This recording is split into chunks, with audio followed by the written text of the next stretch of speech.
Hello friends, welcome to மலிம்தா சமையல். இன்னைக்கு நம்ம ரொம்ப சுவையான மணக்க மணக்க மஷ்ரூம் பிரியாணி எப்படி செய்யறதுன்னு பார்க்க போறோம். வெஜிடேரியனுக்கு இது ஒரு நல்ல சாய்ஸ். சிக்கனே இல்லாம சிக்கன் டேஸ்ட்ல மஷ்ரூம் பிரியாணி எப்படி செய்யறதுன்னு பார்க்க போறோம். ஸோ வீடியோ ஸ்கிப் பண்ணாம ஃபுல்லா பாருங்க. நம்ம இன்னைக்கு ஹாஃப் கேஜ் மஷ்ரூம் பிரியாணி எப்படி செய்யறதுன்னு பார்க்க போறோம். நான் இதுக்கு 500 கிராம் பாசுமதி ரைஸ் எடுத்திருக்கேன், 250 கிராம் மஷ்ரூம் எடுத்திருக்கேன். பிரியாணிக்கு வெங்காயம் தக்காளி ஸ்லைஸா அரிச்சுக்கோங்க. இப்போ வாங்க இதெல்லாம் வச்சு மஷ்ரூம் பிரியாணி எப்படி செய்யறதுன்னு பார்க்கலாம். இப்போ அடுப்பு ஆன் பண்ணி குக்கரை வச்சுக்கலாம். குக்கர் காஞ்சதும் 150 ml எண்ணெய் ஊற்றிக்கலாம். எண்ணெய் காஞ்சதும் 2 பட்டை, 3 கிராம்பு, ஒரு அன்னாச்சிப்பூ, 3 ஏலக்காய் சேர்த்துக்கலாம். நல்லா பொரியட்டும். நான் இதுக்கு 75 கிராம் கார்லிக் எடுத்திருக்கேன். நல்லா பேஸ்ட்டாக அரைச்சி வச்சுருக்கேன். அந்த பேஸ்ட்டை இதில் நம்ம சேர்த்துக்கலாம். இஞ்சி பூண்டை தனித்தனியாக அரைச்சிக்கோங்க. கூடவே 50 கிராம் இஞ்சி அரைச்சி வச்சிருக்க பேஸ்டா, அதையும் இதில் நம்ம சேர்த்துக்கலாம். இஞ்சி பூண்டை நல்லா வதக்கிக்கோங்க எண்ணெயில், அப்போதான் பிரியாணியோட ஃப்ளேவர் நல்லா சூப்பராக இருக்கும். இஞ்சி பூண்டு பேஸ்ட்டை அடி பிடிக்காமல் கிளறி விட்டுக்கலாம். இஞ்சி பூண்டு பேஸ்ட் நல்லா வதங்கினதும் மீடியம் சைஸில் 2 வெங்காயம் ஸ்லைஸ் பண்ணி வச்சதை இதில் நம்ம சேர்த்துக்கலாம். வெங்காயம் வதங்கட்டும். இப்போ 2 பச்சை மிளகாவை நீட்டாக கட் பண்ணி இதில் நம்ம சேர்த்துக்கலாம். கிளறி விட்டுக்கோங்க. இது கூட பொடிசாக கட் பண்ணி வச்ச கொத்தமல்லி புதினாவை ஒரு பிடி இதில் நம்ம சேர்த்துக்கலாம். இப்போவே சேர்த்தா பிரியாணி கொஞ்சம் நல்லாயிருக்கும். நான் இதுக்கு 5 gram Kashmiri red chilli powder எடுத்திருக்கேன். அதை இதில் நம்ம சேர்த்துக்கலாம். சேர்த்து நல்லா அடி பிடிக்காமல் கிளறி விட்டுக்கலாம். இது கூட 2 மீடியம் சைஸ் தக்காளி ஸ்லைஸாக கட் பண்ணி வச்சுருக்கேன். அதையும் இதில் நம்ம சேர்த்து பேஸ்ட் கன்சிஸ்டன்சிக்கு வர வரைக்கும் நல்லா வதக்கிக்கலாம். இப்போ வெங்காயம் தக்காளி அடி பிடிக்காமல் நல்லா கிளறி விட்டுக்கோங்க. அடி பிடிச்சிட்டா அப்புறம் கடைசி வரைக்கும் அடி பிடிச்சிரும். இப்போவே பார்த்து நல்லா கிளறி விட்டுக்கோங்க.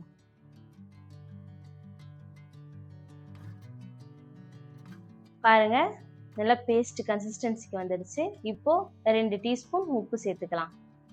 நல்லா கிண்டி விட்டுக்கலாம். இது கூட 1/2 கப் தயிர் எடுத்திருக்கேன்.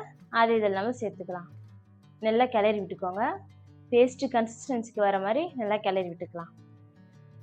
பாருங்க, நல்ல கலர் வந்திருக்கு.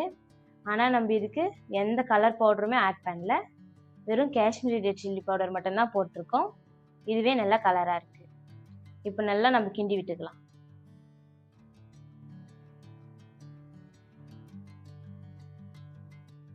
எண்ணெய் நல்லா பிரிஞ்சு வரட்டும்.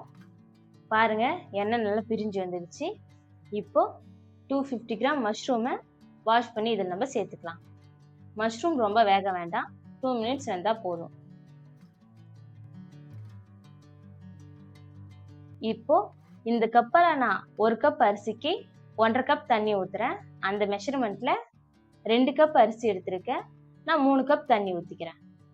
தண்ணி ஊற்றி நல்லா கிளறி விட்டுக்கோங்க.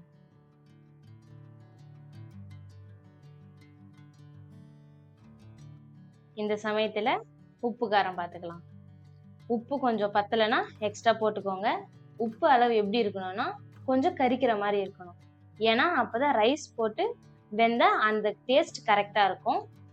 அதனால நம்ம தேவையான அளவுக்கு உப்பு போட்டுக்கலாம்.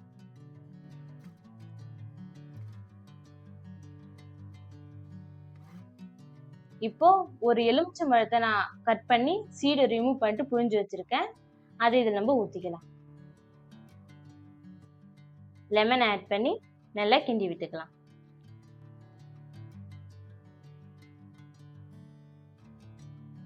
இப்போ வாஷ் பண்ணி வச்ச பாசுமதி ரைஸை வாட்டரை ட்ரைன் பண்ணிட்டு இதில் நம்ம சேர்த்துக்கலாம். அரிசி ரொம்ப கிண்டிடாதீங்க, ஏன்னா ரைஸ் உடஞ்சிரும். அதனால லைட்டாக கிண்டி விட்டால் போதும். இப்போ குக்கரை மூடிக்கலாம். குக்கரை மூடி 2 விசில் வர வரைக்கும் வெயிட் பண்ணலாம். 2 விசில் வந்ததும் 5 மினிட்ஸ் கழித்து நம்ம குக்கரை ஓப்பன் பண்ணிக்கலாம். பாருங்க, நல்லா வெந்திருக்கு. இப்போ 1 ஸ்பூன் நெய் ஆட் பண்ணிக்கலாம். ஆட் பண்ணி ரைஸ் உடையாம நல்லா பொறுமையாக கிண்டி விட்டுக்கலாம். இப்போ பிரியாணி சூப்பராக வந்திருக்கு. கலரும் நல்லா வந்திருக்கு. இது கூட தயிர் பச்சடி வச்சு சுட சுட சாப்பிட்டு பாருங்க. சிக்கன் பிரியாணியோட டேஸ்ட்டாக இருக்கும். நான் சொன்ன மெஷர்மெண்ட்டில் ட்ரை பண்ணி பார்த்துட்டு மறக்காமல் கமெண்ட் செக்ஷனில் சொல்லுங்கள். தொடர்ந்து இந்தமாரி வீடியோஸ் வேணும்னா நம்ம சேனலை சப்ஸ்கிரைப் பண்ணிக்கோங்க, லைக் பண்ணுங்கள், ஷேர் பண்ணுங்கள், மறக்காமல் பெல் ஐக்கானை கிளிக் பண்ணிக்கோங்க.